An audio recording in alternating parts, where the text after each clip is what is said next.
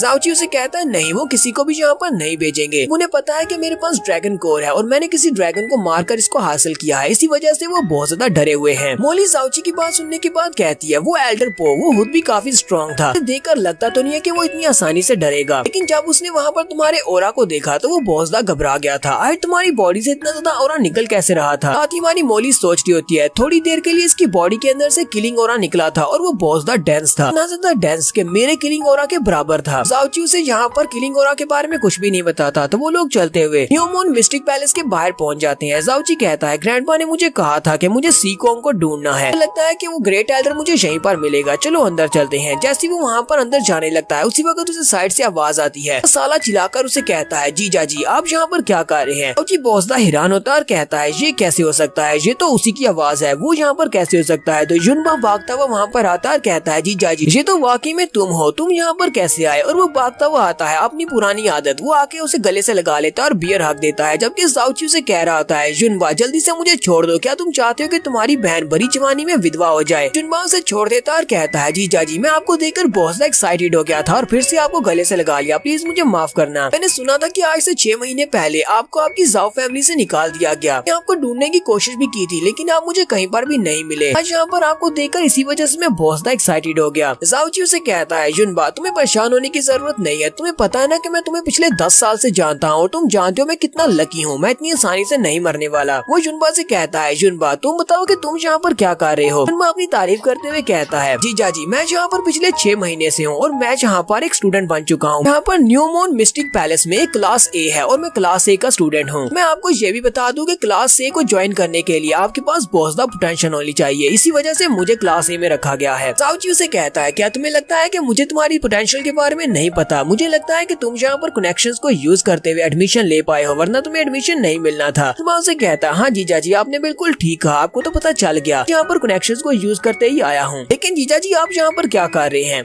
जाओची उसे कहता है चलो मैं भी तुम्हें ये बात बता देता हूँ, मैं भी यहाँ पर कनेक्शंस को यूज करते हुए एक स्टूडेंट बनने के लिए आया हूँ, मैं इनके सेक्टर को ज्वाइन करने वाला हूँ। लोली जाओची से कहती है क्या तुम इस लड़की लड़के को जानते हो, ये लड़का कौन है, इसकी एज कितनी है। जी उसे कहता है ये मेरा सबसे अच्छा दोस्त है और ये मेरा साला भी है, इसकी उम्र 15 साल है। साउची उसे कहता है लेकिन तुम इसकी एज के बारे में क्यों जानना चाहती हो। मोली साउची से कहती है ये लड़का बहुत ज्यादा स्पेशल है, इसकी बॉडी के अंदर जो मेरिडियंस हैं उनको रॉयल लॉर्ड डिवाइन मेरिडियंस कहा जाता है। साउची मोली से कहता है जरा इस बड़े से भैंसे की तरफ देखो तो सही, तुम्हें किस एंगल से लगता है कि इसके पास रॉयल ब्लड लाइन वाली मेरिडियंस हैं। जबकि जुनबा उसे कह रहा होता है क्योंकि मैं पिछले 6 महीने से यहाँ पर स्टूडेंट हूँ तो मैं तुम्हें रास्ता दिखाता हूँ, मेरे पीछे पीछे आओ। मोली साउची से कहती है इसकी मेरिडियंस बहुत ज्यादा स्पेशल है, एक नॉर्मल इंसान के मुकाबले में इसकी मेरिडियंस बहुत ज्यादा वाइडर है। इसकी जो मेरिडियंस का स्ट्रक्चर है वो नॉर्मल इंसान के मुकाबले में डिफरेंट है। बंदे को अपने आप को लेवल अप करने के लिए एक नॉर्मल इंसान के मुकाबले में 10 गुना ज्यादा मेहनत करना पड़ेगी। मोली साउची से कहती है जिस जगह से मैं आई हूँ वहाँ पर इस तरह के लोग बहुत ज्यादा पावरफुल होते हैं और इस तरह के लोग ही पूरे के पूरे कंट्री के ऊपर राज करने के लायक होते हैं। लेकिन एक बार जो अपनी कल्टीवेशन को बढ़ा लें, मेरे कंट्री में तो रिसोर्सेज बहुत ज्यादा है जहाँ पर उनको लेवल अप करने में ज्यादा मुश्किल नहीं होती। लेकिन जहाँ पर ये लड़का सबसे ज्यादा बदकिस्मत है, यहाँ पर इसके पास इतने रिसोर्सेज नहीं है कि जो अपनी कल्टीवेशन को बढ़ा सके। मुझे तो लगता है कि ये अपनी बेसिक लेवल से भी ऊपर नहीं जा पाएगा क्योंकि यहाँ पर इस कंट्री में बहुत ही कम रिसोर्सेज हैं। इस लड़के को लेवल अप करने के लिए बहुत ज्यादा रिसोर्सेज की जरूरत है। साउची भी उसकी बात सुनने के बाद वहीं पर खामोश हो जाता है। नेक्स्ट सीन में देखेंगे क्या हमारा साउची न्यू मून मिस्टिक सेक्टर को ज्वाइन कर पाएगा या नहीं। इस एपिसोड की शुरुआत में जुनबा साउची को एल्डर सीकोंग के पास लेकर जाता है। एल्डर सीकोंग साउची से कहते हैं तुम कौन हो, जुनबा ने मुझे बताया कि तुम मुझसे मिलना चाहते हो। तो साउची एल्डर सीकोंग को अपने बारे में बताता है। वो उनसे कहता है मेरा नाम युनची है और मैं फ्लोटिंग क्लाउड सिटी से यहाँ पर आया हूँ। फ्लोटिंग क्लाउड सिटी में आपके एक पुराने दोस्त हैं, उनका नाम जाओ ली है, मैं उनका पोता हूँ। बात सुनते ही सीकोंग जल्दी से उठकर खड़े हो जाते हैं और कहते हैं हाँ मैं उस बंदे को जानता हूँ, वो मेरा बहुत ही अच्छा दोस्त है। साउची उनसे कहता है मेरे ग्रैंडफादर अभी भी वहीं पर फ्लोटिंग क्लाउड सिटी में है लेकिन उन्होंने मुझे आपके पास भेजा है और साथ ही वो अपने पास से टोकन उनको देता है और कहता है ग्रैंडपा ने मुझे ये टोकन दिया था और आपको देने को कहा था। एल्डर सीकोंग कहते हैं 7 साल गुजर चुके हैं, अगर 7 साल पहले तुम्हारे ग्रैंडपा ने मेरे बेटे की जान नहीं बचाई होती तो मेरा बेटा मर चुका होता। मेरे बेटे के अलावा मेरा कोई भी नहीं है, मेरा कोई भी डिसेंडेंट जिंदा नहीं बच पाता। मुझे इस बात पर यकीन नहीं हो रहा कि उसका ग्रैंडसन इतना बड़ा हो चुका है और आज यहाँ पर मेरे सामने खड़ा है।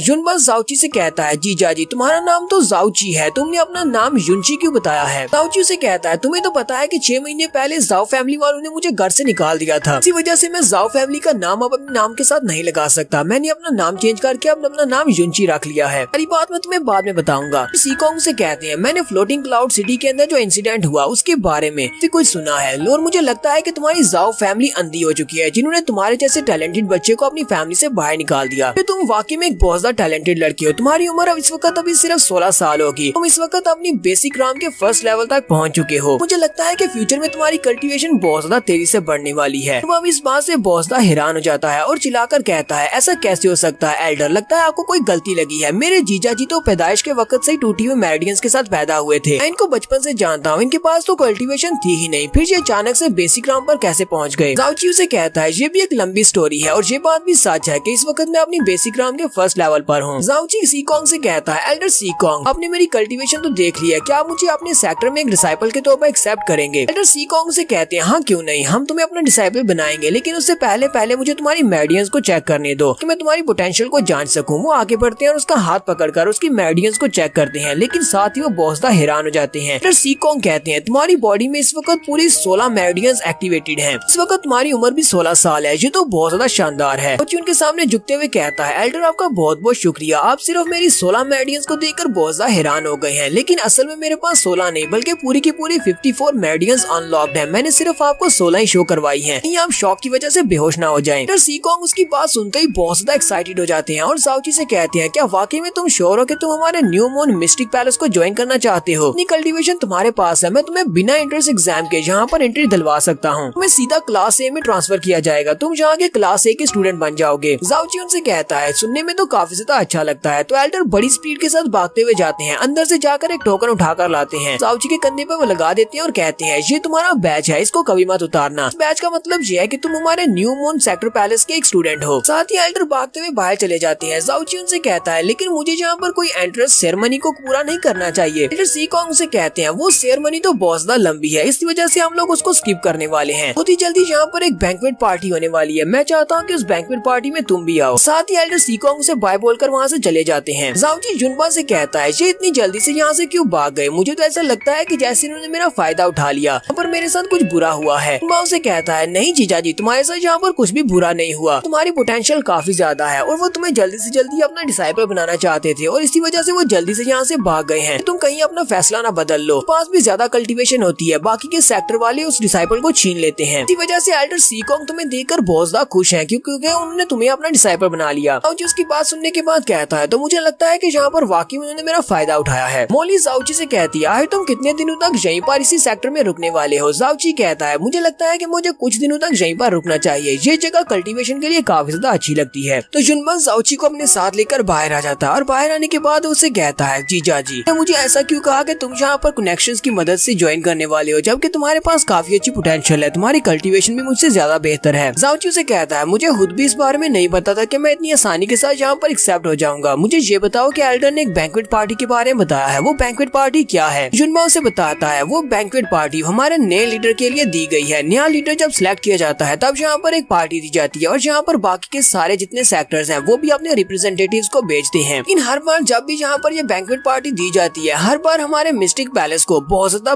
शर्मिंदगी का सामना करना पड़ता है। इस तरह की बैंक्वेट पार्टी में होता यह है कि बाकी के सेक्टर वाले जो यहाँ पर रिप्रेजेंटेशन के लिए आए होते हैं और हमारे नए लीडर को कंग्रेचुलेट करने के लिए आए होते हैं तो अपने स्टूडेंट्स को भेजते हैं हमारे सेक्टर को चैलेंज करने के लिए। यहाँ पर 10 लड़के आगे बढ़ते हैं और 10 बच्चों को चैलेंज करते हैं। हम लोग हर बार 10 के 10 मैचेस को हार जाते हैं क्योंकि हमारे सेक्टर के जितने भी स्टूडेंट्स हैं वो बहुत ज्यादा कमजोर हैं, तो बाकी के सारे सेक्टर्स के स्टूडेंट्स बहुत ज्यादा पावरफुल होते हैं। इसी वजह से हमारे एल्डर की बहुत ज्यादा इंसल्ट हो जाती है। जाओची जुनबा से कहता है चलो ये बात तो मानने लायक है कि बाकी के सेक्टर के स्टूडेंट्स काफी ज्यादा स्ट्रॉन्ग है और वो यहाँ पर हमारे साथ आकर हमारे बच्चों को चैलेंज करते हैं इस बैंक्वेट पार्टी में। ये वाली बात समझ से बाहर है। क्या वाकई में 10 के 10 बच्चे हार जाते हैं? हमारे उसे एक भी मैच जीतने नहीं होता। क्या हमारे सेक्टर के बच्चे इतने ज्यादा वीक हैं? जुनबा उसे कहता है जीजा जी बात यहाँ पर वीक होने की नहीं है, बात यहाँ पर दूसरों के स्ट्रॉन्ग होने की है। वो सभी लोग हमसे ज्यादा स्ट्रॉन्ग हैं। हमारे सेक्टर को इंपीरियल फैमिली वालों ने फाउंड किया था, यानी कि इंपीरियल फैमिली वालों ने इसकी बुनियाद रखी थी और यहाँ पर जितने भी डिसाइपल्स होते हैं वो सारे ही बाद में इंपीरियल फैमिली का हिस्सा बन जाते हैं क्योंकि जितने सेक्टर्स हैं उन सभी की हिस्ट्री बहुत ज्यादा लॉन्ग है और उनके पास रिसोर्सेज भी बहुत ज्यादा है, हमारे मुकाबले में तो ज्यादा ही है। हमारे सेक्टर में जितने डिसाइपल्स आते हैं उन सभी को एक न एक दिन इंपीरियल फैमिली को ज्वाइन करना पड़ता है। हमारा सेक्टर जो है इंपीरियल फैमिली के साथ बाउंड है कि बाकी के सारे सेक्टर्स में जितने भी डिसाइपल्स हैं वो सभी लोग फ्री हैं, वो आजादाना अपनी कल्टीवेशन को आगे बढ़ा सकते हैं और उनके ऊपर कोई भी रूल्स एंड रेगुलेशंस नहीं होती। इसी वजह से वो ज्यादा स्ट्रॉन्ग है और हम लोग कम स्ट्रॉन्ग हैं। जाओची जुनबा से कहता है जितने भी स्टूडेंट्स होते हैं जिनकी कल्टीवेशन हाई होती है वो सभी बहुत ज्यादा प्राउड और एरोगेंट होते हैं। इनमें से कोई भी इंपीरियल फैमिली को ज्वाइन करने के लिए किसी सेक्टर को ज्वाइन नहीं करेगा। लोग आजाद रहकर अपनी कल्टीवेशन को बढ़ाना ज्यादा पसंद करते हैं। जुनबा जाओची से कहता है हमारे बैंक्वेट में 2 फैमिलीज ऐसी हैं जो कि बहुत ज्यादा पावरफुल हैं, वो लोग भी यहाँ पर आते हैं और उनके यहाँ पर आकर चैलेंज करने के बाद हमारा कोई बच्चा उनके सामने टिक नहीं पाता, ताकि इंपीरियल फैमिली वाले भी उनके साथ पंगा नहीं लेते। एक तो उनमें से फ्लेमिंग स्काई सेक्टर वाले हैं जबकि दूसरे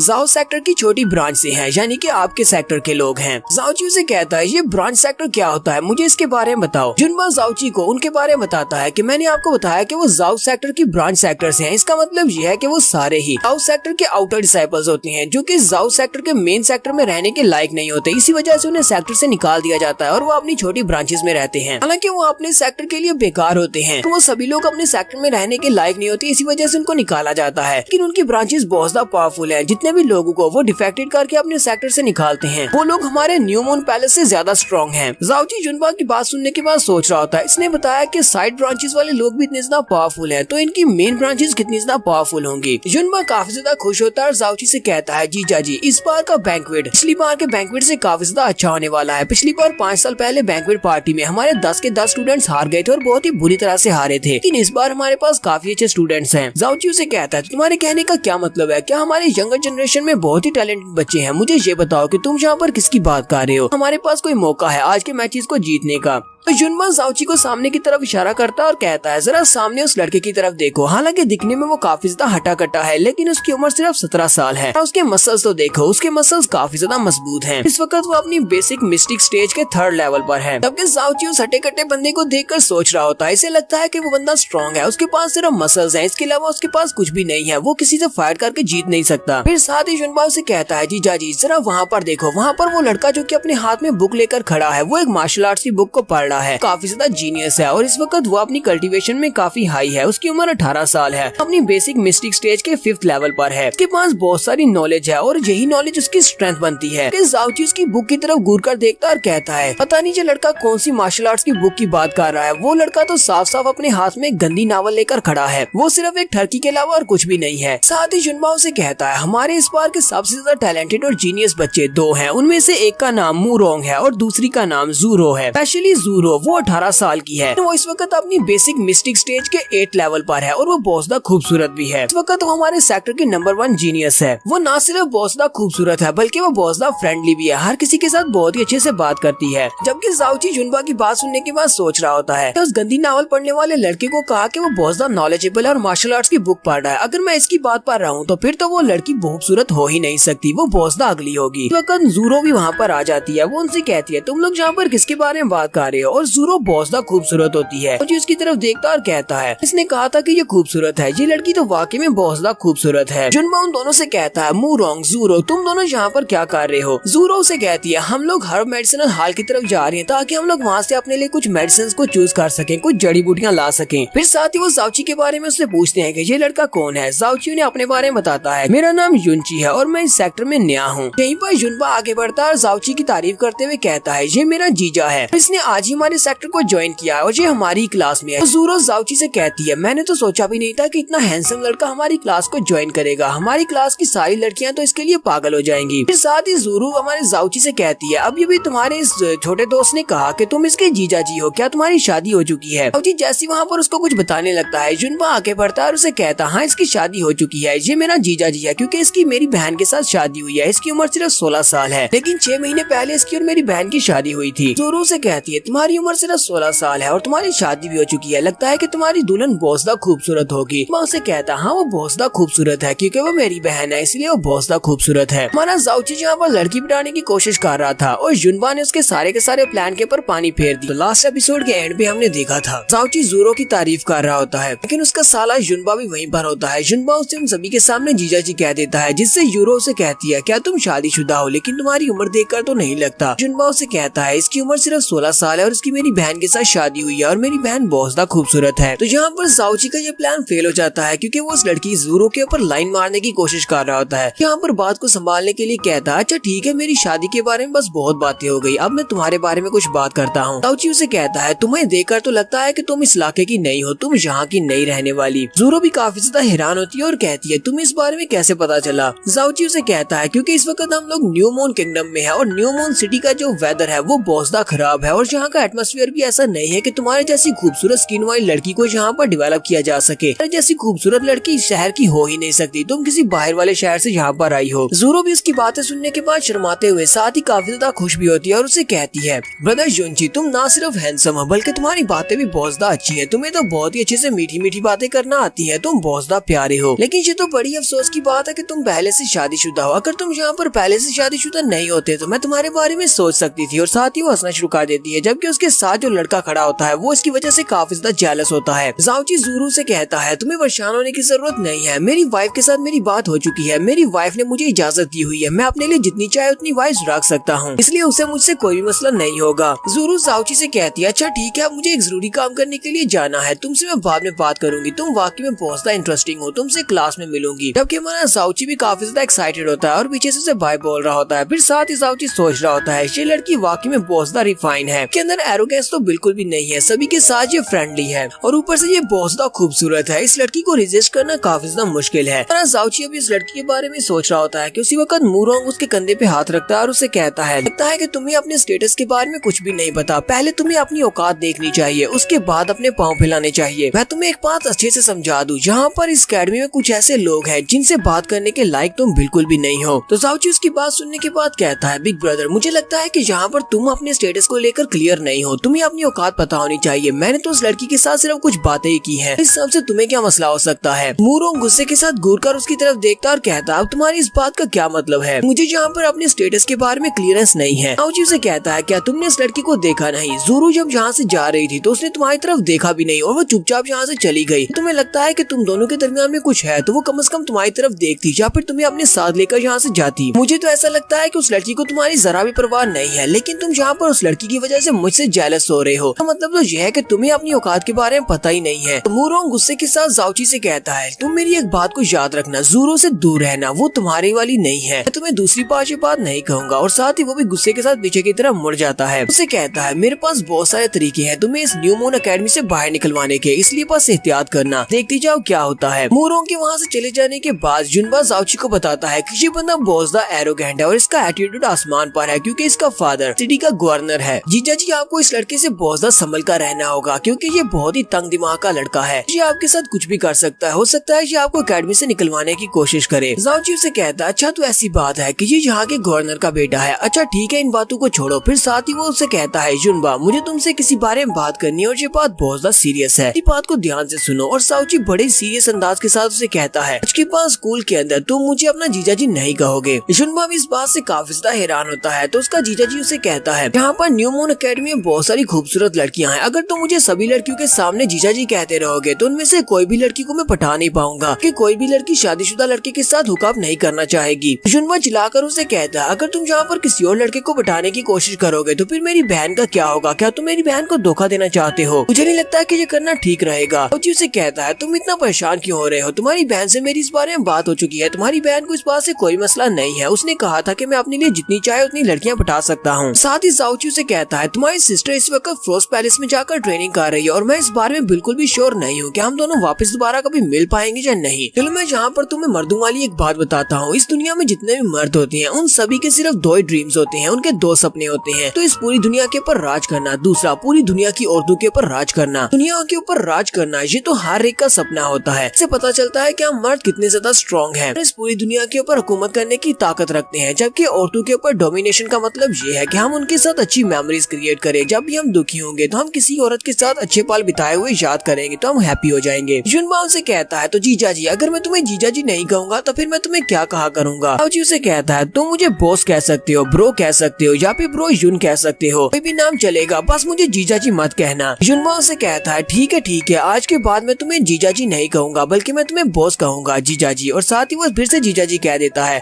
उसे कहता है, मैंने तुम्हें अभी भी क्या कहा कि मुझे जीजा जी मत कहना? वो उसे कहता है, ठीक है बॉस जीजा जी, मैं तुम्हें जीजा जी नहीं कहूंगा। वो दोनों इसी तरह बातें करते हुए आगे गुजर जाते हैं, जबकि जुनबा के दिमाग में कुछ भी नहीं बैठा। Next scene new moon mystic palace का दिखाया जाता है, मेन हॉल का, जहाँ पर सारी की सारी फैमिलीज आने वाली हैं और यहीं पर चैलेंज होंगे। जाओची और जुनबा भी वहाँ पर आ जाते हैं, क्योंकि इन्हें भी बैंक्वेट पार्टी में बुलाया गया है। जाओची जुनबा से कहता है, यहाँ पर जितने लोग हैं ये काफी ज्यादा स्ट्रॉन्ग लगते हैं। वो उसे कहता है, हाँ यहाँ पर जितने लोग हैं ये सभी लोग बाकी के सारे सेक्टर्स के एलीट बच्चे हैं। मास्टर सीकोंग भी वहीं पर बैठे होते हैं। वो इन दोनों से कहते हैं, जुनबा, जुनची, तुम दोनों जल्दी से यहाँ पर आ जाओ, मैंने तुम दोनों के लिए सीट्स रखी हुई हैं, यहाँ पर आकर मेरे पास बैठो। मास्टर सीकोंग उन दोनों से कहते हैं, अगर यहाँ पर आपस में कोई कंपटीशन होता है, कोई मैचेस होती हैं, तो तुम लोग बहुत ही क्लोजली देखना, तुम्हें इन मैचेस को देखकर ही काफी कुछ सीखने को मिल सकता है। कि तुम दोनों की कल्टीवेशन और तुम्हारी उम्रें सबसे ज्यादा कम है, इसी वजह से मुझे नहीं लगता कि यहाँ पर कोई भी फाइटर तुम दोनों को अपनी फाइट के लिए चूज करेगा। यहीं पर एक लड़की खड़ी होती है, वो जुनची के बारे में बात कर रही होती है। वो कहती है, इस लड़के का नाम अभी भी मास्टर ने जुनची कहा, मैंने इसको पहले कभी नहीं देखा, लगता है कि ये यहाँ पर नया आया है। ऊपर से इनको देखकर तो लगता है कि मास्टर सीकोंग को ये लड़का काफी ज्यादा पसंद है, जो उन्होंने इसे स्पेशली अपने साथ बिठाया है। वो लड़की आगे बढ़ती है और जाओची से पूछती है, क्या तुम यहाँ पर नए हो? क्या तुमने अभी भी हमारे सेक्टर को ज्वाइन किया है? जाओची से कहता है, हाँ मैंने अभी अभी हमारे सेक्टर को ज्वाइन किया है, मैं यहाँ पर बिल्कुल नया हूँ। जाओची हल्की सी मुस्कुराहट के साथ उस लड़की के साथ बात करता है, तो वो लड़की आगे से ब्लश करना शुरू कर देती है। फिर साथ ही कहती है, ये लड़का तो बहुत ज्यादा हैंडसम है और ऊपर से ये अपनी बेसिक राम के फर्स्ट लेवल तक पहुँच चुका है। इसी वजह से मास्टर सीकोंग इस लड़के को यहाँ पर इस बैंक्वेट पार्टी में लेकर आए हैं। वो लड़की जाओची की तारीफ करते हुए कहती है, जुनची तुम काफी ज्यादा क्यूट हो। जबकि यहीं पर जुनबा की एंट्री होती है। जुनबा उस लड़की से कहता है, हाँ ये क्यूट तो होंगे ही, क्योंकि ये मेरे जीजा जी हैं। ये बात सुनते ही वो लड़की बहुत ज्यादा चौंक जाती है। जबकि हमारा जाओची भी इस जुनबा को अंदर से अंदर गालियां दे रहा होता है कि पता नहीं ये कब सुधरेगा, इसने फिर से मेरा चांस गवा दिया। जाओची बात को संभालने के लिए उस लड़की से कहता है, मुझे लगता है कि तुम भी शादीशुदा होगी, क्योंकि तुम भी बहुत ज्यादा प्रीटी हो और यंग हो। वो लड़की जाओची से कहती है, नहीं मैं इतनी जल्दी शादी नहीं करने वाली, अभी तो मेरी एज ही क्या है, मैं सिर्फ 17 साल की हूँ, मेरा नाम होंग माई है। जाओची से कहता है, अच्छा ठीक है, अगर फ्यूचर में मौका मिला तो फिर से बात करेंगे। फिर साथ ही वो जुनबा की तरफ देखता है और उसे घूर कर कहता है, जुनबा ये तुमने क्या किया? जुनबा उसे कहता है, ब्रदर प्लीज मुझे माफ करना, मेरे मुंह से निकल गया। तो यहीं पर हमें एक सेक्टर वालों को दिखाया जाता है, जिनका नाम आयरन स्पीयर सेक्टर होता है। आयरन स्पीयर सेक्टर के लोग न्यू मून सेक्टर पैलेस के काफी अच्छे दोस्त हैं। तो उनके लीडर यहाँ पर आए होते हैं अपने बेटे को लेकर। वो नए लीडर को यहाँ पर मुबारकबाद देने के लिए आए हैं। नए लीडर भी उनके साथ काफी अच्छे से हंस कर बातें कर रही होती है। वो उनसे कहते हैं, प्लीज लीडर कीर हमें हमें माफ करना कि इस पार्टी में मैं अपने बेटे को बिना बुलाए लेकर लाया। आपको इस बात से कोई इतराज तो नहीं है? लीडर उसे कहते हैं आयरन स्पीयर सेक्टर वालों को तो हमेशा से यहाँ पर वेलकम किया जाता है। एल्डर किन उसे कहते हैं तुम यहाँ पर पर्सनली मुझे कंग्रेचुलेट करने के लिए आए हो। बात मुझे बहुत ज्यादा पसंद आई। तुम हमारी बहुत ज्यादा रिस्पेक्ट करते हो। तुम अपने बेटे को लेकर आए हो। मैंने तुम्हारे बेटे को देखा है, इसका एटीट्यूड काफी ज्यादा अच्छा है, फ्यूचर में एक बहुत ही अच्छा जीनियस बनेगा, इसलिए प्लीज अपने बेटे के साथ वहाँ पर बैठो, अपनी सीट के ऊपर बैठ जाओ। जुनबा जाओची से कहता है जीजा जी यहाँ पर आयरन स्पीयर सेक्टर, इसके अलावा जाओ क्लैन की side branch flaming sky sector के अलावा 5 और पावरफुल सेक्टर्स हैं जो कि हमारे सेक्टर से ज्यादा पावरफुल हैं। आयरन स्पीयर सेक्टर भी उनमें से एक है। जाओची से कहता है लेकिन ये आयरन स्पीयर सेक्टर के लोग तो काफी ज्यादा अच्छे लगते हैं और ये हमारे एल्डर किन के साथ काफी अच्छे से बात कर रहे हैं। जुनबा से कहता है आयरन स्पीयर सेक्टर हमारे सेक्टर का काफी अच्छा दोस्त है। इन दोनों एल्डर्स में काफी अच्छी दोस्ती है और ये हमेशा से एक दूसरे के दोस्त ही रहे हैं। वजह से बाकी के सेक्टर्स के मुकाबले में आयरन स्पीयर सेक्टर वाले हमारी इंसल्ट नहीं करते। फिर साथ ही वहाँ पर एक बूढ़े एल्डर आते हैं। जुनबा कहता है इसका नाम जैन जी जाई है जो कि ग्रेट एल्डर है क्लाउड सेक्टर का, और ये भी यहाँ पर हमारे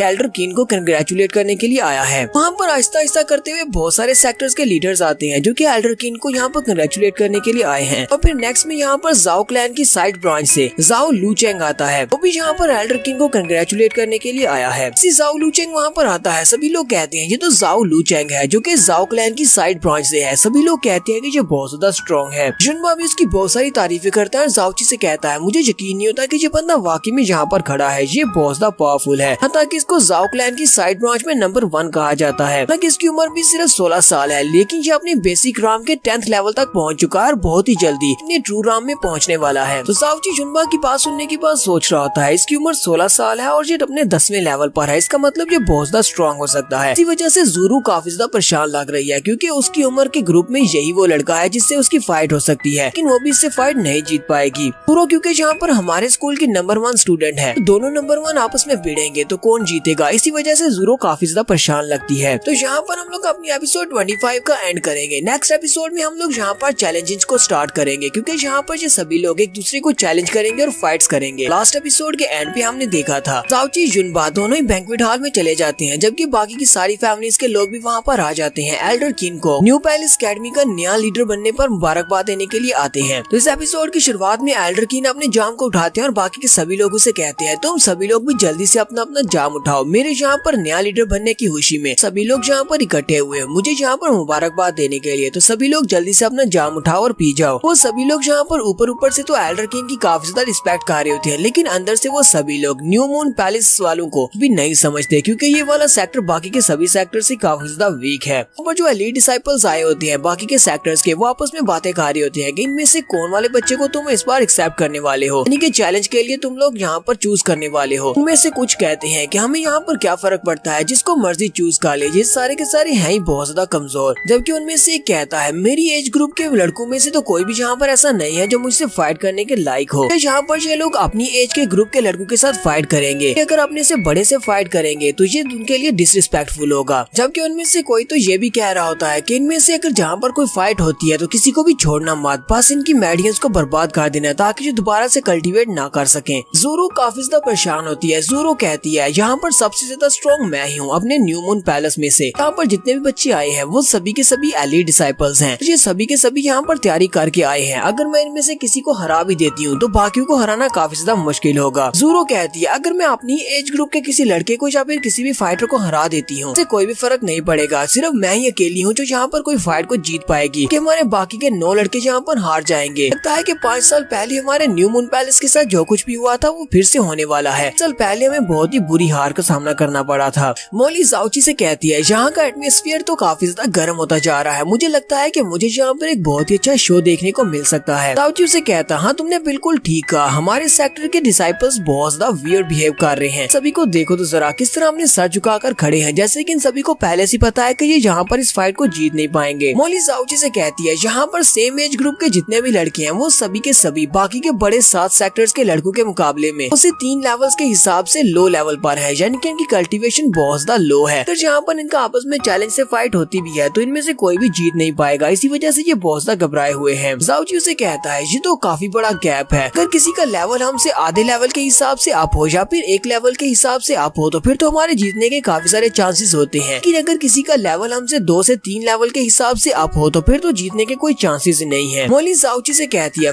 फ्लेमिंग स्काई सेक्टर। जाओ क्लैन की साइड ब्रांच से जो बच्चे यहाँ पर आए हैं उन सभी की कल्टीवेशन हमारे बच्चों के मुकाबले में कम से कम 4 से 5 लेवल्स के हिसाब से अप है। ये मुझे नहीं लगता कि हमारे सेक्टर से कोई भी इनके साथ फाइट करके जीत पाएगा। ये सभी लोग चुपचाप आराम से बैठे अपनी अपनी वाइन को पी रही होती है, जबकि उसी वक्त एक एल्डर कहती है, एल्डर कीन हम लोग काफी देर से यहाँ पर बैठे बैंक्वेट का मजा ले रहे हैं, लोग वाइन पी रहे हैं, लेकिन अब ये काफी ज्यादा बोरिंग हो गया है, हम काफी देर से बस बैठे हुए हैं। तो एल्डर कीन से कहते हैं, एल्डर कीन क्या आप अपने मेहमानों को इसी तरह ट्रीट करने वाले हैं? अगर आप चाहें तो मैं आपको यहाँ पर एक सजेशन दे सकता हूँ, क्या आप सुनना चाहेंगे? एल्डर कीन जैसे वहाँ पर उसको कोई जवाब देने लगते हैं, उसी वक्त दूसरे सेक्टर के लीडर उसे कहते हैं, हाँ तुम बोलो। तभी एल्डर कीन के चेहरे के एक्सप्रेशन को देखकर तो लगता है कि वो भी सबसे काफी ज्यादा बोर हो रहे हैं। चलो बताओ कि तुम्हारे सजेशन क्या है? पहले वाले एल्डर कहते हैं, एल्डर कीन क्योंकि आप यहाँ पर न्यू मून मिस्टिक पैलेस के नए सेक्टर लीडर बने हैं, मुझे नहीं लगता कि आपको अपने डिसाइपल्स की स्ट्रेंथ के बारे में पता होगा। अगर आप चाहे तो हम लोग अपने डिसाइपल्स को तुम्हारे डिसाइपल्स के साथ स्पार मैच करवा सकते हैं, तो यहाँ पर तुम्हें अपने डिसाइपल्स की स्ट्रेंथ देखने का मौका मिलेगा और हमारे बच्चों की काफी अच्छे से ट्रेनिंग हो जाएगी, जबकि बाकी सभी लोगों के लिए ये काफी अच्छा एंटरटेनमेंट रहेगा। आपको इस बारे में क्या लगता है? ये आइडिया वैसे काफी ज्यादा अच्छा है। तो एल्डर कीन उसे कहते हैं, ये आइडिया मुझे इतना भी अच्छा नहीं लगता है, ये एक दो-धारी तलवार की तरह है। अगर हम जीते तो हमारी रेपुटेशन बढ़ेगी, लेकिन अगर हम हारे तो हमारी रेपुटेशन का क्या होगा? इस बारे में जरा सोचने दो। जबकि वहाँ पर बाकी के जितने भी सेक्टर्स के डिसाइपल्स होते हैं वो सभी लोग ऊंचा ऊंचा बात करना शुरू कर देते हैं। एल्डर ने बहुत ही अच्छा आइडिया दिया है, यहाँ पर हमें आपस में चैलेंजेस करने चाहिए, स्पार मैचेस काफी ज्यादा अच्छे रहेंगे, सभी की अच्छे से ट्रेनिंग हो जाएगी। जबकि ये आइडिया हम लोगों ने पहले दिया है, तो हम लोग यहाँ पर अपने डिसाइपल को पहले भेजेंगे। ये एल्डर जिस सेक्टर से हैं उनके सेक्टर का नाम मिस्टिक हार्ट सेक्टर है। अपने एक डिसाइपल जिसका नाम जानजू होता है वो उसे कहते हैं, जानजू चलो जल्दी से वहाँ पर जाओ और जाकर किसी लड़के को चैलेंज करो। तो एल्डर कीन ने अभी तक यहाँ पर अनुमति नहीं दी, लेकिन ये सभी लोग आपस में बातें करने के बाद अपने डिसाइपल को वहाँ पर भेजने के लिए भी तैयार हो गए हैं। जाओची कहता है, ये सभी बूढ़े घूसर यहाँ पर ये सब कुछ जानबूझकर कर रहे हैं, तो यहाँ पर आपस में डिसाइड कर लिया कि हम लोग यहाँ पर स्पार मैचेस करने वाले हैं। अब एल्डर कीन को इनकी बात मानना ही पड़ेगी। जानजू जल्दी से जंप करते हुए अरीना में चला जाता है, यानी कि हाल के सेंटर में चला जाता है और उन सभी से कहता है, मेरा नाम जानजू है और मैं मिस्टिक हार्ट सेक्टर का एक डिसाइपल हूँ। तो आप सभी बच्चों में से कौन बचा है जहाँ पर मेरे चैलेंज को एक्सेप्ट करेगा और मेरे साथ एक स्पार मैच करेगा? एल्डर सीकोंग जानजू को वहाँ पर देखने के बाद सोच रहे होते हैं, ये लड़का हालांकि सिर्फ 16 साल का है, लेकिन फिर भी ये अपनी बेसिक राम के सेकंड लेवल तक पहुँच चुका है। इसका मतलब ये एक जीनियस है। हमारे सेक्टर में इसकी एज लेवल के जितने भी लड़के हैं वो सभी लोग अपनी बेसिक राम के फर्स्ट लेवल पर है, यानी कि इससे कमजोर है। तो उसी वक्त एक लड़का जल्दी से जंप करते हुए अरीना में आ जाता है और उसे कहता है, तो ठीक है मैं तुम्हारे साथ फाइट करूंगा। जानजू जल्दी से अपने हाथ के ऊपर अपनी पावर्स को एक्टिवेट करता है। तो सीकोंग उसके हाथ पर स्पेशल टेक्निक को रिलीज होता हुआ देखकर बहुत ज्यादा हैरान होती है और कहती है, ये तो मिस्टिक हार्ट सेक्टर की स्पेशल मिस्टिक टेक्निक है, इसको पर्पल फ्लेम टेक्निक कहा जाता है। और वो अपने हाथ के ऊपर पर्पल फ्लेम को एक्टिवेट करने के बाद न्यू मून पैलेस के लड़के के हाथ के साथ अपने हाथ को टकराता है। जैसे वो उसके हाथ को वहाँ पर ब्लॉक करता है तो न्यू मून पैलेस का जो लड़का होता है उसकी कलाई मुड़ जाती है और उसकी कलाई की हड्डी टूट जाती है। वो लड़का जल्दी से जंप करते हुए पीछे हटता और कहता है, मुझे नहीं लगता कि मैं इसका मुकाबला कर सकूंगा क्योंकि ये मुझसे ज्यादा स्ट्रॉन्ग है। तो हमारा लड़का जैसे पीछे की तरफ हट रहा होता है, जानजू जल्दी से आगे बढ़ता है और उसे कहता है, तुम कहाँ पर जा रहे हो? अभी मैंने अपना कंप्लीट नहीं किया, अभी मैं तुम्हें एक और पंच मारूंगा। वो आगे बढ़कर उसके पेट में एक और जबरदस्त पंच मारता है, जिससे वो लड़का उड़ता हुआ पीछे जाकर गिरता है। उसके साथ ही भागते हुए वहाँ पर आते हैं और उसे कहते हैं, ली हाओ क्या तुम ठीक हो? आकर उसको उठा लेते हैं और कहते हैं, चलो जल्दी से हमारे साथ आओ, हम तुम्हें ट्रीट करने के लिए नर्स के पास लेकर चलते हैं। न्यू मून पैलेस सेक्टर के जो बच्चे होते हैं वो काफी ज्यादा घबरा जाते हैं और कहते हैं, हमारा ली हाओ जानजू से सिर्फ एक लेवल के हिसाब से कम था, लेकिन वो उसके 2 अटैक्स को भी बर्दाश्त नहीं कर पाया और हार गया। में से कोई भी जानवू का मुकाबला नहीं कर पाएगा। लगता है कि 5 साल पहले जहाँ पर जो कुछ भी हुआ था वो फिर से होने वाला है। हम में से कोई इसका मुकाबला नहीं कर सकता, तो इसका मतलब यही है कि हम लोग 10 के 10 मैचेस को हारने वाले हैं। फिर साथ ही जानजू सभी से कहता है, चलो देखते हैं कि अब तुम में से कौन जहाँ पर है जो मुझे चैलेंज करना चाहता है। कि मिस्टिक हार्ट सेक्टर के उसके अपने दोस्त कह रहे होते हैं, फाइट जीतने के बाद ये लड़का काफी ज्यादा एरोगेंट हो गया है, लेकिन ठीक है यहाँ पर हमारे मिस्टिक हार्ट सेक्टर का नाम ही रोशन हो रहा है। वैसे भी न्यू मून सेक्टर पैलेस का कोई बच्चा इसका मुकाबला नहीं कर पाएगा, हमारे लिए तो ये सिर्फ एंटरटेनमेंट है। तो वो सभी 16 साल के लड़के कहते हैं, अब हम लोग क्या करें? लिन हाई हमारे ग्रुप का सबसे ज्यादा स्ट्रॉन्गेस्ट लड़का था, हमारी एज ग्रुप का, कि वो भी 16 साल का था। अब हम में से कोई भी इतना स्ट्रॉन्ग नहीं है जो कि इसका मुकाबला कर सके। क्या हमें अपने किसी सीनियर ब्रदर को इससे फाइट करने के लिए भेजना चाहिए? लेकिन हम लोग ऐसा नहीं कर सकते। अगर हमने किसी सीनियर ब्रदर को वहाँ पर फाइट करने के लिए भेजा, वो इस लड़के से हार जाता है, तो ये हमारे लिए काफी ज्यादा डिसरिस्पेक्टफुल बात होगी। और अगर वो इससे जीत जाता है तब भी हमें यहाँ पर कोई भी इज्जत नहीं मिलेगी। जानजू सभी से कहता है, तो क्या तुम में से कोई भी यहाँ पर मेरे चैलेंज को एक्सेप्ट नहीं करेगा? तो क्या न्यू मून मिस्टिक पैलेस में जितने भी कॉमरेड्स हैं वो सभी के सभी बहुत ज्यादा डरपोक हैं। अभी तुम लोग चाहते हो कि मैं यहाँ पर अपने आप तुम में से किसी एक को चैलेंज के लिए चूज कर लूं? तो उसके अपने सेक्टर की जो लड़की होती हैं वो दूर से उसे रूट करते हुए कहते हैं हाँ हाँ ऐसे ही करो, इनमें से किसी एक को अपने लिए चैलेंज के लिए चूज करो, उसके साथ फाइट करो। और साथ ही वो सोच रही होती है अगर ये यहाँ पर किसी बड़े लड़के को चूज कर लेता है और एक्सीडेंटली उसको हरा देता है तो ये बात हमारे मिस्टिक हार्ट सेक्टर के लिए बहुत ही अच्छी रहेगी, हमारी रेपुटेशन काफी ज्यादा बढ़ जाएगी। वो चिल्ला चिल्ला कर उसे कह रही होती है चलो जल्दी से इन लड़कों में से किसी एक को चूज कर लो। ऐसे वो सामने की तरफ देखता है तो जानजू को वहाँ पर सामने जुनबा दिखाई देता है जिसका कद बाकी सभी से काफी ज्यादा लंबा होता है। वो कहता है वो हम बड़े लड़के, तुम जहाँ पर रहो मैं तुम्हें चैलेंज के लिए चूज करता हूँ क्योंकि तुम देखने में काफी ज्यादा बड़े और बहुत ज्यादा स्ट्रॉन्ग हो, चलो जल्दी से मेरे चैलेंज को एक्सेप्ट करो। जुनबा भी बहुत ज्यादा हैरान हो जाता है और कहता है ब्रदर क्या तुम यहाँ पर मेरी बात कर रहे हो? जानजू से कहता हाँ मैं जहाँ पर तुम्हारी बात कर रहा हूँ, क्या हुआ कहीं तुम्हें डर तो नहीं लग रहा? क्या तुम मेरे चैलेंज को एक्सेप्ट नहीं करना चाहते? मिस्टिक हार्ट सेक्टर के लीडर भी यहाँ पर लुकमा देते हुए कहते हैं मैंने तो सुना था कि न्यू मून सेक्टर के सभी लोग काफी ज्यादा स्ट्रॉन्ग है, यहाँ पर जरा इस लड़के की तरफ देखो, इसका कद कितना बड़ा है और ये कितना ज्यादा स्ट्रॉन्ग है, लेकिन ये हमारे लड़के के चैलेंज को एक्सेप्ट करने से डर रहा है। यहाँ भी ऐसा कहो कि ये लड़का तुम्हारे स्कूल का डिसाइपल नहीं है। मास्टर सीकोंग उन सभी से कहते हैं हाँ ये बात सच है कि ये हमारे स्कूल का डिसाइपल है, इसका नाम जानबा है और इसका कद काफी ज्यादा लंबा है और ये काफी ज्यादा मजबूत है। लेकिन अफसोस की बात ये है कि इसकी उम्र सिर्फ 15 साल है, ये यहाँ पर सबसे छोटा डिसाइपल है। मिस्टिक हार्ट सेक्टर के लीडर भी ये बात सुनने के बाद बहुत ज्यादा हैरान होते हैं कि बाकी के सारे बच्चे भी बातें कर रहे होते हैं क्या वाकई में ऐसी बात है? इसकी उम्र 15 साल है और ये यहाँ पर जानवू के साथ फाइट करेगा, क्या ये लड़का यहाँ पर जानजू के चैलेंज को एक्सेप्ट करेगा या नहीं? एल्डर सीकोंग जानबा से कहते हैं जानबा अब जबकि ये बड़ा भाई तुम्हें यहाँ पर चैलेंज कर रहा है, यहाँ पर तुम्हें एडवाइस करना चाहता है, अगर तुम इससे हार भी जाते हो तो कोई बात नहीं, यहाँ पर शर्मिंदगी की कोई बात नहीं है कि ये तुमसे बड़ा और तुमसे ज्यादा स्ट्रॉन्ग है, इसी वजह से तुम्हें इस मैच को खेलना चाहिए, इससे तुम्हें काफी कुछ सीखने को मिलेगा, चलो जल्दी से इसके चैलेंज को एक्सेप्ट कर लो। जानबा एल्डर सीकोंग की बात मान लेता है और जानजू के चैलेंज को एक्सेप्ट कर लेता है, पर एक लड़का उसे कहता है जानबा अपना बहुत ज्यादा ध्यान रखना, कहीं उस लड़के से हाथों से चोट न खा लेना। जानबा उसे कहता है मैंने मिस्टिक स्किल्स को मास्टर तो नहीं किया हुआ लेकिन फिर भी मेरी बॉडी काफी ज्यादा स्ट्रॉन्ग है, इतनी आसानी के साथ कोई भी मुझे जख्मी नहीं कर सकता। जानबा आगे बढ़ता है, जानजू से कहता है मेरा नाम जिया जानबा है, मैं न्यू मून मिस्टिक पैलेस का एक स्टूडेंट हूँ, मेरी उम्र 15 साल है, लेकिन तुम मुझे यहाँ पर ब्रदर नहीं कह सकते, तुम मुझे मेरा नाम बुलाओ, तुम मुझे जानबा कहो। कि मिस्टिक हार्ट सेक्टर के बच्चे सोच रहे होते हैं इस लड़के की कल्टीवेशन तो बहुत ज्यादा लो है, तो अपनी एलिमेंट्री राम में है, अगर हमारा जानवू यहाँ पर इस लड़के को नहीं हरा पाएगा ये तो बहुत बड़ी एम्बैरेसमेंट की बात होगी, लेकिन अगर इसे जीतना है तो इसे सिर्फ 3 मूव्स में इस लड़के को हराना पड़ेगा, अगर 3 मूव्स में ये इस लड़के को नहीं हरा पाएगा तब भी हमारे लिए बहुत बड़ी एम्बैरेसमेंट की बात होगी। जैसी वहाँ पर फाइट स्टार्ट होती है हमारा जानबा जल्दी से जंप करता है, अपने स्पेशल मूव जिसका नाम ब्रेकिंग द माउंटेन होता है उसको यूज करता है, वो अपने दोनों हाथों के पंचेस बनाता है और हाथों को सामने की तरफ करते हुए जानजू के ऊपर अटैक करने के लिए आगे बढ़ता है, जानजू को बहुत ही जबरदस्त पंचेस मारता है। तो लास्ट एपिसोड के एंड पे हमने देखा था फैमिली कंपटीशन चल रहा होता है, यहाँ पर सारे बच्चे एक दूसरे को चैलेंज कर रहे होते हैं, तो वहीं पर एक लड़का जो कि मिस्टिक हार्ट सेक्टर से होता है वो जुनबा को चैलेंज कर देता है, लेकिन चैलेंज करने के बाद उसे पता चलता है कि जुनबा की तो उम्र ही कम है, तो मजबूरी में उसे वहाँ पर जुनबा से फाइट करना पड़ती है। तो जुनबा फाइट के लिए रेडी होता है, वो जल्दी से जंप करते हुए उसके ऊपर अटैक करने के लिए आगे बढ़ता है, वो अपने special move breaking the mountain को यूज करता है और अपने दोनों हाथों को पंच बनाकर सामने की तरफ करता है, तो उस लड़के जानजू को जबरदस्त पंचेस मारता है, लेकिन वो लड़का अपने बाजू को खोलते हुए उसके दोनों बाजू को पकड़ लेता है, साथ ही हमारे जानबा को घुमाते हुए पीछे की तरफ गिरा देता है और कहता है तुम्हें क्या लगा था कि तुम यहाँ पर मुझसे फाइट करने के लायक हो? तो जैसे ही जानबा को उठाकर पीछे की तरफ पटकता है जानबा बेचारा वहीं पर गिर जाता है क्योंकि उसकी कल्टीवेशन तो बहुत ज्यादा लो है और वो है भी एक छोटा सा बच्चा ही। तो जानजू से नीचे गिराने के बाद अभी भी नहीं रुकता और वो अपने हाथों पर अपनी पावर्स को रिलीज करने के बाद हमारे जुनबा के सामने आकर खड़ा हो जाता है। जुनबा कहता है ये बंदा तो बहुत ज्यादा स्ट्रॉन्ग है, मैं गिव अप करता हूँ, लेकिन जैसे वो वहाँ पर गिव अप करने लगता है उसी वक्त जानजू आगे से हंसना शुरू कर देता है। जाओची भी दूर से चिल्लाकर उसे कहता है रुक जाओ, उसने गिव अप कर दिया। जानजू रुकने की बजाय अपने हाथ में अपनी पावर को रिलीज करते हुए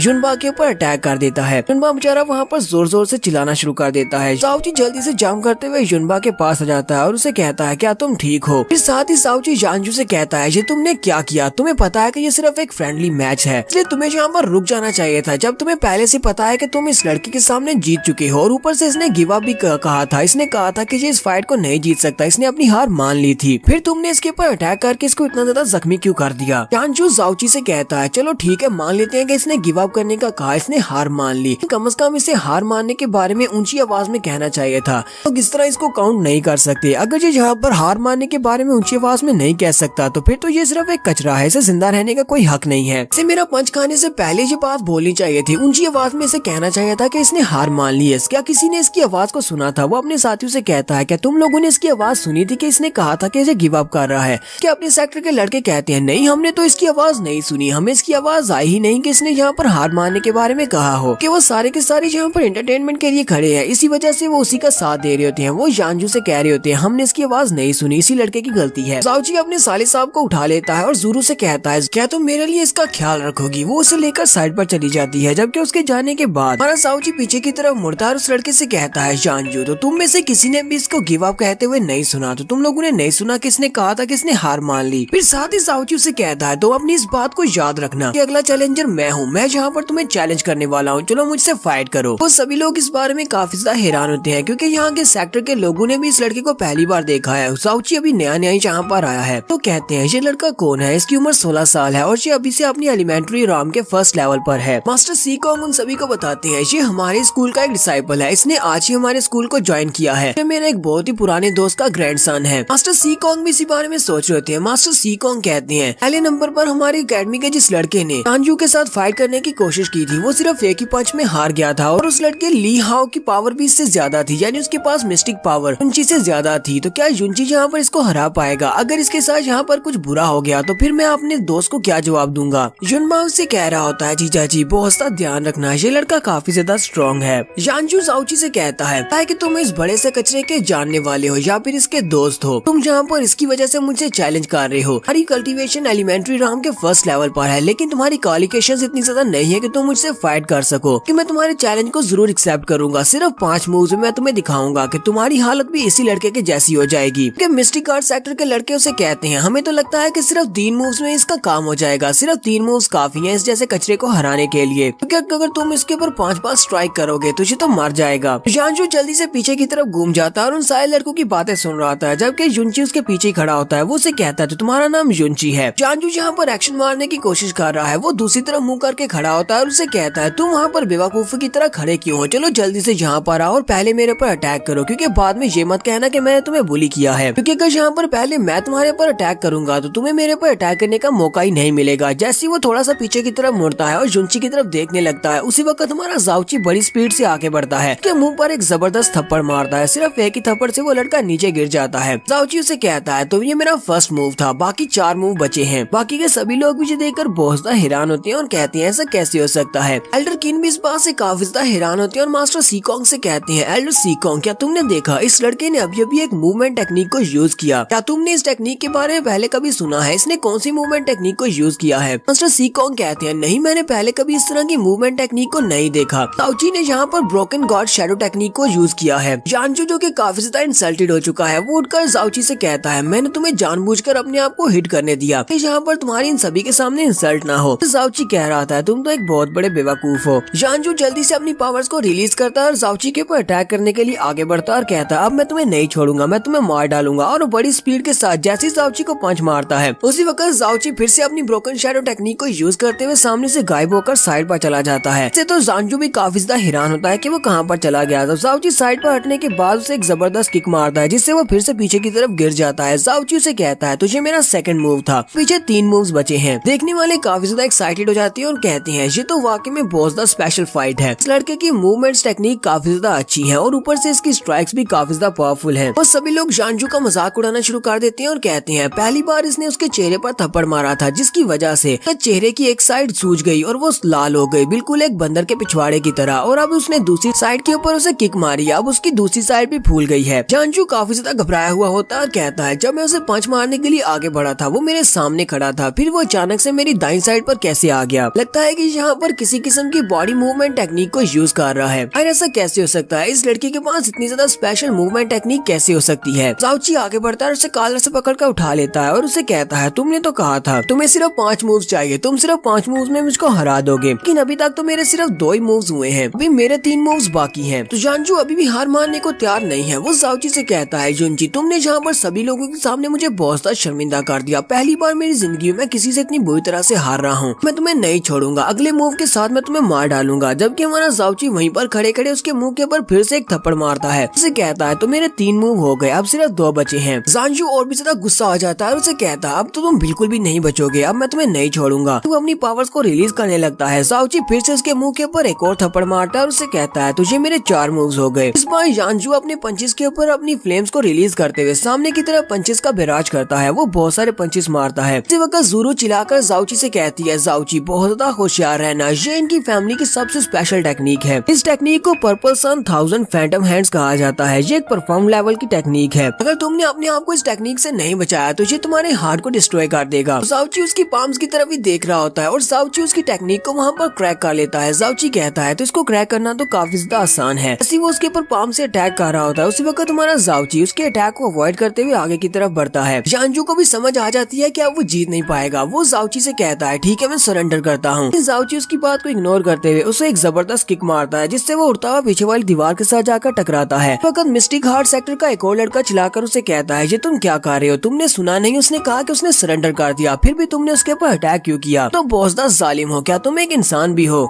जाउची उसे कहता है, लगता है कि तुम सभी लोग इस बारे में बोल रहे हो, मेरे दोस्त ने भी यहाँ पर सरेंडर करने के बारे में कहा था, लेकिन तुम में से किसी ने भी उसकी आवाज नहीं सुनी। तुम्हारे इसी दोस्त ने कहा था कि अगर हम लोग यहाँ पर ऊंची आवाज में सभी के सामने ये नहीं कहेंगे कि हमने सरेंडर किया है तो हाँ तुम सरेंडर को काउंट नहीं किया जाएगा, इस वजह से मैंने इसके ऊपर अटैक किया है। तुम सभी लोगों को तो पहले अपने डिसाइपल्स की तरफ देखना चाहिए कि तुम सभी लोग इतने ज्यादा वीक हो कि सिर्फ 5 ही मूव्स में तुम्हारी हालत खराब हो गई और तुम्हारे मुंह से ब्लड निकल रहा है। तुम सभी को अपने बेकार डिसाइपल्स की तरफ देखना चाहिए, ना कि मेरे पर इल्जाम लगाना चाहिए कि मैंने इसको हरा दिया। उसी वक्त एक लड़का जाउची के ऊपर अटैक करने के लिए आगे बढ़ने लगता है, जबकि बाकी इसे रोक देती है और कहती है, ब्रदर तुम वहाँ पर जाकर उस लड़के पर अटैक नहीं कर सकते कि उस लड़के की उम्र सिर्फ 16 साल है और तुम उससे बड़े हो। अगर तुम जाकर उसके ऊपर अटैक करोगे और इस सेक्टर का बहुत ज्यादा मजाक उड़ेगा। जबकि न्यू मून पैलेस सेक्टर के लोग काफी ज्यादा खुश होते हैं और उसे कह रहे होते हैं, ब्रदर यून तुमने बहुत ही अच्छा काम किया, तुमने जहाँ पर हमें एक जीत दिलाई है। उनमें से एक लड़का एल्डर किन से कहता है, एल्डर किन जहाँ पर हम सारी फैमिलीज आपको कंग्रेचुलेट करने के लिए आए हैं क्योंकि आप नए लीडर बने हैं। हम सभी लोग जहाँ पर फ्रेंडली स्पार मैचेस कर रहे हैं, तो फिर आपके लड़के ने जहाँ पर हमारे हार्ट सेक्टर को इतना ज्यादा डिसअपॉइंट क्यों किया है, जहाँ पर हमें बहुत ज्यादा ह्यूमिलिएट कर दिया। हमारे लड़के को इतनी बुरी तरह से हराकर आपको इस फाइट को रोकना चाहिए था, लेकिन आपने कुछ भी नहीं किया। आपने हमें यहाँ पर सिर्फ इंसल्ट करवाने के लिए बुलाया है। जाउची से कहता है, क्या तुम अकल के अंधे हो, क्या तुम्हें दिखाई नहीं देता? अरे जानजू ने यहाँ पर हमारे न्यू मून पैलेस सेक्टर के 2 लड़कों को बुरी तरह से जख्मी किया है। इसके बाद तुम्हारा ये सवाल करना बनता भी नहीं है। तुम सभी लोगों को ये बात अच्छी तरह से पता है कि तुम सभी लोग सिर्फ हमारे न्यू मून पैलेस सेक्टर के बच्चों को इसलिए चैलेंज करते हो ताकि हमें यहाँ पर शर्मिंदा किया जा सके। आज के बाद तुम में से किसी को भी अलाउ नहीं किया जाएगा न्यू मून पैलेस सेक्टर का मजाक उड़ाने को। इस बात से एल्डर किन भी काफी ज्यादा खुश होते हैं। वहाँ पर कुछ एलीट लड़के खड़े होते हैं और कहते हैं, ये लड़का यहाँ पर नया है, इसी वजह से इसे बाकी के एलीट डिसाइपल्स के बारे में कुछ भी नहीं पता कि ये काफी ज्यादा स्ट्रॉन्ग है और काफी ज्यादा पोटेंशियल वाला है। अफसोस कि इसने यहाँ पर एक गलती कर दी है, पर इसने 7 बड़े सेक्टर्स के साथ पंगा ले लिया और वो सभी के सभी इसके दुश्मन हो गए हैं। तो जाउची यहीं पर बस नहीं करता। जाउची उन सभी से कहता है, यहाँ पर 7 बड़े सेक्टर्स के लोग मौजूद हैं और उनके एलीट डिसाइपल्स भी। वैसे जिसको भी मुझसे प्रॉब्लम है वो अपने डिसाइपल को यहाँ पर भेज सकता है और मुझे चैलेंज कर सकता है। मैं तुम सभी के साथ फाइट करूंगा। जैसे जाउची यहाँ पर ये वाली बात करता है, वो सभी लोग बहुत ज्यादा हैरान हो जाते हैं, क्या है ये लड़का कर क्या रहा है, कहीं ये पागल तो नहीं हो गया। एल्डर सीकोंग भी इस बात से काफी ज्यादा हैरान होते हैं और कहते हैं, इस लड़के को यहाँ पर सभी को चैलेंज करने की जरूरत ही क्या पड़ी थी, इसने ये बात कर दी है, मैं इस लड़के को अब यहाँ पर प्रोटेक्ट नहीं कर पाऊंगा।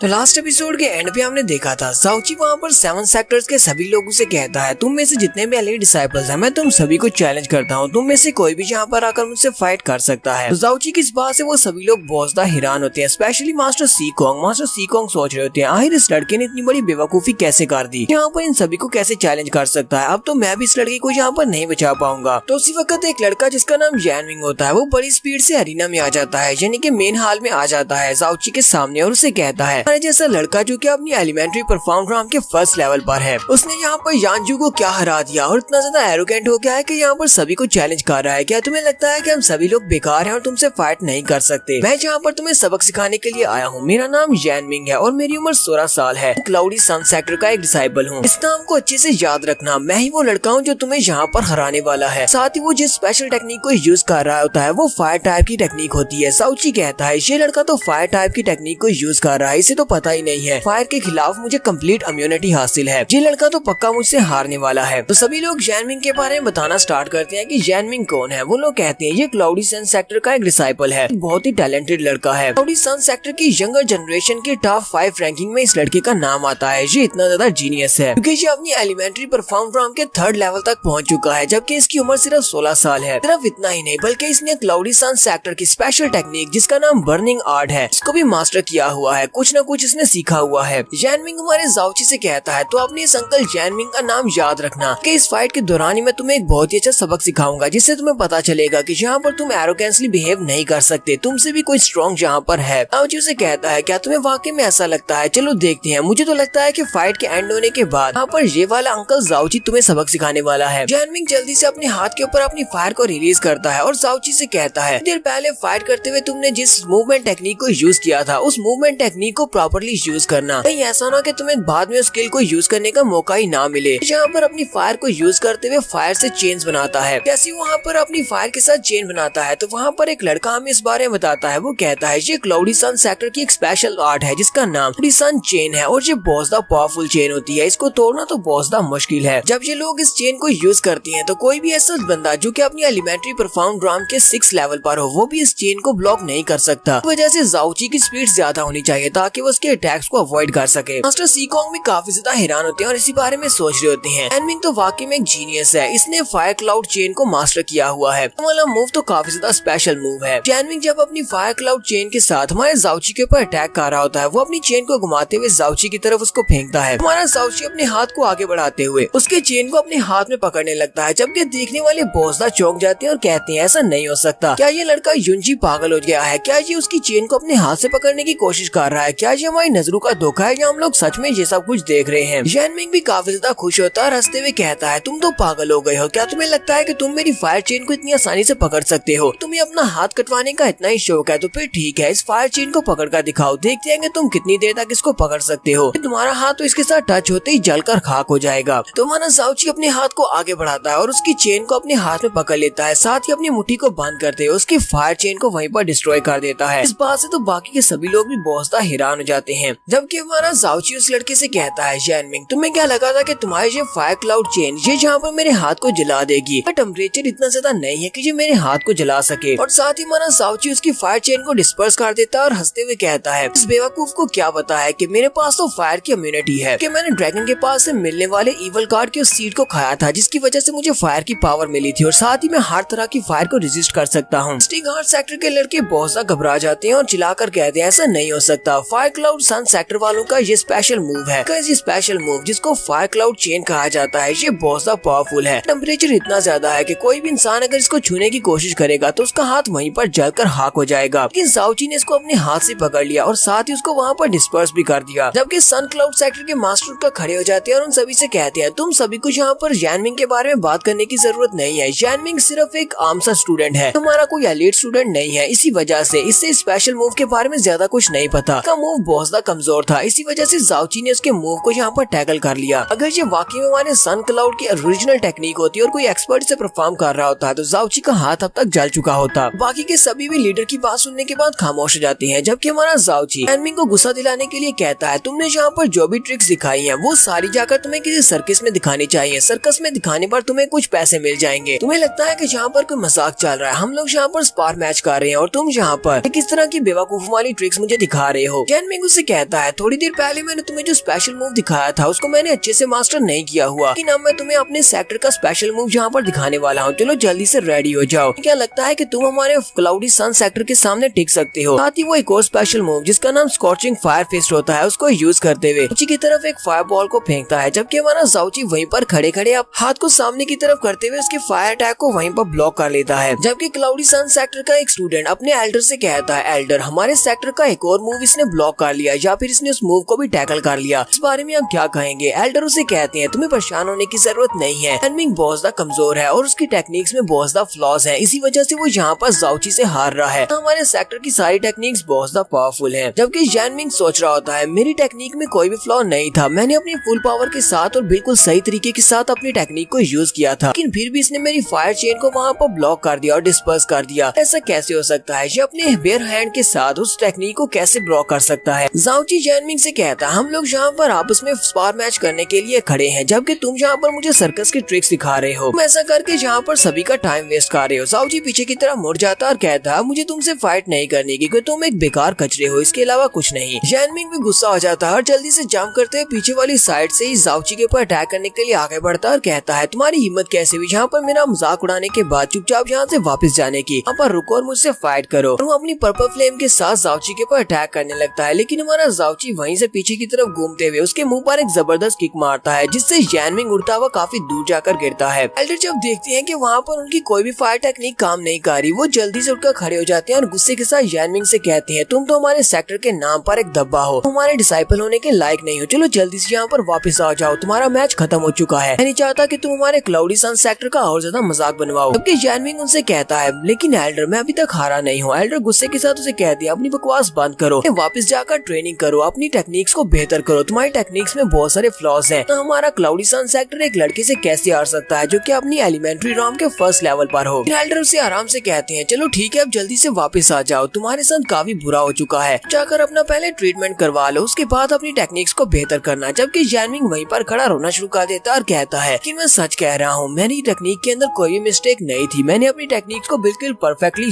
यूज किया है, लेकिन यहाँ पर जो कुछ भी हुआ है उस सब का ताल्लुक इस लड़के के साथ है, इस लड़के के साथ कुछ ना कुछ मसला तो जरूर है। यानमिंग भी वहाँ पर सेंटर से वापस आ जाता है। हमारा जाओची काफी ज्यादा खुश होता है और उनसे कहता है, तो मैंने यहाँ पर 2 को हरा दिया है, अब तीसरा कौन है, चलो जल्दी से आ जाओ। तो देखने वाली बातें कर रही होती है कि इस लड़के की किस्मत तो काफी ज्यादा अच्छी है, अगर यानमिंग की टेक्निक्स में खराबी नहीं होती तो वो इस लड़के को आसानी से हरा सकता था। तो अफसोस की बात है, फिर इस लड़के की किस्मत बहुत ज्यादा अच्छी है जो इसका मुकाबला यानमिंग जैसे कचरे के साथ हुआ। ये लड़का तो यहाँ पर कुछ ज्यादा ही एरोगेंट होता जा रहा है, इसे लगता है कि इसने यहाँ पर यानमिंग को फेयर एंड स्क्वेयर हराया है, लेकिन असल बात तो ये है कि उसकी टेक्निक्स उसका साथ नहीं दे रही थी। तो यहीं पर एक और लड़का अरीना में आता है और मिंग से कहता है, मेरा नाम फेंग गोंग है और मेरी उम्र 16 साल है, मैं स्टॉर्मी परफॉर्म सेक्टर से आया हूँ। तो फेंग जाओची से कहता है, वैसे तो मैं यहाँ पर तुमसे फाइट नहीं करना चाहता था क्योंकि तुम इस लायक नहीं हो कि तुम मुझसे फाइट कर सको, लेकिन अब जबकि तुमने यहाँ पर बहुत ज्यादा एरोगेंस दिखाई है, तुम्हारा एटीट्यूड तो आसमान को छू रहा है, इसी वजह से तुम्हें सबक सिखाने के लिए मुझे यहाँ पर आना पड़ा। तुमने यहाँ पर 2 फाइट्स को क्या जीत लिया कि तुम्हें लगता है कि तुम बहुत ज्यादा इंपॉर्टेंट हो गए हो या फिर तुमको बहुत ही टैलेंटेड और बड़े जीनियस हो। जबकि जाओची इस लड़के का मजाक उड़ाते हुए उसे कहता है, हाँ हाँ ठीक है, इस तरह की बातें तो पहले वालों ने भी की थी, इस तरह की बहुत सारी बातें सुनी है, अपनी बकवास बंद करो, अगर फाइट करनी है तो जल्दी से मेरे पर अटैक करो ताकि हम लोग इस फाइट को जल्दी से खत्म करके अगली फाइट को शुरू कर सके। फेंग जल्दी से अपनी पावर्स को रिलीज करता है और जाओची से कहता है, अगर मैं यहाँ पर सिर्फ 10 मूव्स में तुम्हें उठाकर इस अरीना से बाहर नहीं फेंकता, आज के बाद मैं अपना नाम बदल दूंगा, आज के बाद मेरा नाम फेंग गोंग नहीं रहेगा। जबकि सुनने वाले सारे कहते हैं ये लड़का 10 मूव्स की बात कर रहा है, पर मुझे तो लगता है कि ये सिर्फ 5 ही मूव्स में इस लड़के को उठाकर बाहर फेंक देगा। जाओची इस लड़के के सामने नहीं टिक पाएगा कि एल्डर ब्रदर फेंग बहुत ही जल्दी एलिमेंट्री परफॉर्म ड्राम के 4th लेवल पर प्रमोट होने वाले हैं, क्योंकि इस वक्त ये एलिमेंट्री परफॉर्म ड्राम के 3rd लेवल की पीक पर है। फेंग जल्दी से वहाँ पर अपने सेक्टर के स्पेशल मूव को यूज करते हुए से कहता है, तो तुम्हारा नाम युनची है, मैं चाहता हूँ कि तुम इस स्पेशल स्किल का नाम हमेशा याद रखना, क्योंकि इसी स्पेशल स्किल की मदद से मैं तुम्हें यहाँ पर हराने वाला हूँ, और साथ ही तुम मेरा नाम भी याद रखना, क्योंकि आज के बाद अगर तुम जिंदा बचते हो तो मैं तुम्हारा सबसे बुरा सपना बन जाऊंगा। तो स्टॉर्मी परफॉर्म पैलेस की स्पेशल स्किल का नाम स्टॉर्म ऑफ 9 फॉर्म्स होता है। वो वहाँ पर अपनी फर्स्ट फॉर्म को यूज करता है जिसका नाम फियर्स विंड फॉर्म होता है। वो हवा में ऊपर चला जाता है और वहीं से वहाँ की काफी सारी स्ट्राइक्स के साथ जाओची के ऊपर बार बार अटैक करता है। जाओची कहता है, सामने की तरफ से बहुत सारी स्ट्राइक्स आ रही हैं और मैं इन सभी को एक साथ अवॉइड नहीं कर सकता, इन सभी से अगर मैं बच नहीं सकता तो मुझे इन सभी को हेड ऑन बर्दाश्त करना होगा। और वो जल्दी से आगे बढ़ता है और उन सारी की सारी हवा की स्लैशेस को अपनी बॉडी के साथ ब्लॉक करता है, लेकिन इस वजह से जाओची काफी ज्यादा जख्मी होता है, उसके मुंह से ब्लड निकल रहा होता है। जाओची कहता है, मैं अभी भी अपनी एलिमेंट्री परफॉर्म ड्राम के 1st लेवल पर हूँ और मेरी फिजिकल बॉडी इतनी स्ट्रॉन्ग नहीं है, इसलिए ये काम नहीं करेगा, मैं डायरेक्टली इसके सारे अटैक को ब्लॉक नहीं कर सकता, इसलिए मुझे यहाँ पर कोई ना कोई और रास्ता ढूंढना पड़ेगा। तो क्या हमारा जाओची इस लड़की को यहाँ पर हरा पाएगा, ये हमें नेक्स्ट एपिसोड में पता चलेगा। एपिसोड के एंड पे हमने देखा था फेंग वहाँ पर अपनी स्टॉर्मी क्लाउड सेक्टर की सबसे स्पेशल टेक्निक को यूज करता है, इसका नाम स्टॉर्म ऑफ द 9 फॉर्म्स होता है। और वहाँ पर पहली फॉर्म के साथ हमारे जाओची के ऊपर अटैक कर रहा होता है, तो जाओची के ऊपर हवा की काफी सारे स्लैशेस लगाता है। तो जाओची जब उनको हेड ऑन फेस करता है तो वो काफी जख्मी हो जाता है और कहता है, मुझे यहाँ पर कोई और तरीका ढूंढना पड़ेगा। फिर साथ ही वहाँ पर अपनी सेकंड फॉर्म को रिलीज करता है जिसका नाम विंड शैडो फॉर्म होता है। तो वहाँ पर हवा के अंदर बहुत ही तेजी के साथ एक जगह से दूसरी जगह मूव कर रहा होता है, इसी वजह से इसे शैडो फॉर्म कहा जाता है, क्योंकि वो हवा के अंदर खुद को छुपाए हुए है,